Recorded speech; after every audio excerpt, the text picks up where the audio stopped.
తూర్పుగోదావరి జిల్లాలో విద్యార్థినిపై అత్యాచార ఘటన వైసీపీ నేత మార్గాని భరత్ ఖండించారు. హాస్టల్ వద్దకు వచ్చి వివరాలు అడిగి తెలుసుకున్నారు.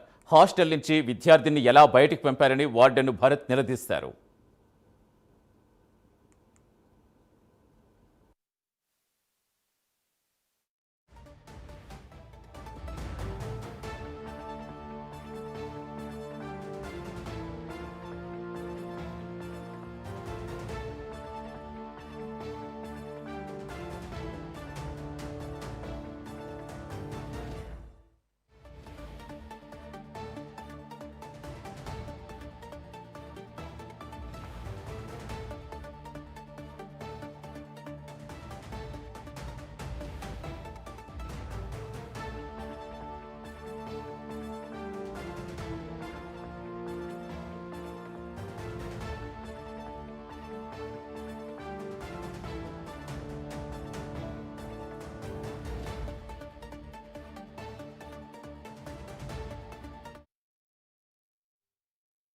ఆడపిల్లల పైన అఘాయిత్యాలు, అదే విధంగా దళితుల పైన దాడులు అంశాలను చూస్తే నిజంగా చాలా బాధ అనిపిస్తా ఉంది. అసలు ఇక్కడ లేడీస్ హాస్టల్లో సాయంత్రము ఇప్పుడే హాస్టల్ వార్డెన్ చెప్తా ఉన్నారు, 5:30 తర్వాత ఎన్నింటికి మీరు బంద్ చేస్తారమ్మా హాస్టల్ గేట్స్ అని అంటే 5:30 అన్నారు. ఇప్పుడు అమ్మాయి ఎన్నింటికి వెళ్ళింది అని అంటే 5:30కి బయటికి వెళ్ళి 6:30కి వచ్చింది అని చెప్పేసి చెప్తా ఉంటారు. మరి ఆవిడ చెప్పినంత వరకు మరి 5:30కి బంద్ చేస్తే 5:30కి బయటికి ఎట్లా పంపించారు? ప్రశ్న పాయింట్ నెంబర్ 1. రెండో అంశము, అమ్మాయి మైనర్ బాలిక, 15 సంవత్సరాలు వయసు ఉందని చెప్తా ఉన్నారు, 10th క్లాస్ చదువుతా ఉంది.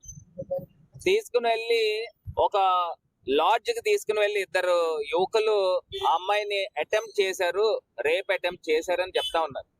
అసలు ఆ అమ్మాయిని కనుక్కుని అంటే బయట నాకు తెలిసిన వార్త ఏంటంటే ఆల్రెడీ ఆమెకి ఎక్కడో చిన్న దెబ్బలు ఉన్నాయని కూడా చెప్తా ఉన్నారు. అంటే ఇవన్నీ కూడా కప్పిపుచ్చే కార్యక్రమం చేస్తా ఉన్నారా అని అడుగుతా ఉన్నారు. అసలు నిజాలు ఏం జరిగినాయి? అసలు ఇలాంటి ఘటనలు ఎన్ని జరుగుతా ఉన్నాయి? ఇలాంటి అభం శుభం తెలియని చిన్నారుల పైన ఇలా అఘాయిత్యాలు చేస్తా ఉంటే అసలు పోలీసులు ఏ రకమైన చర్యలు తీసుకుంటా ఉన్నారు? ఎక్కడ చూసినా బెల్ట్ షాపులు, మద్యం వెచ్చలబెడగా ఏర్లే పారుతుంది.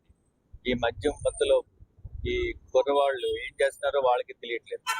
ఈ రోజు చిన్న బాలిక మీద కూడా ఈ అఘాయిత్యం జరిగిందంటే చాలా దారుణం.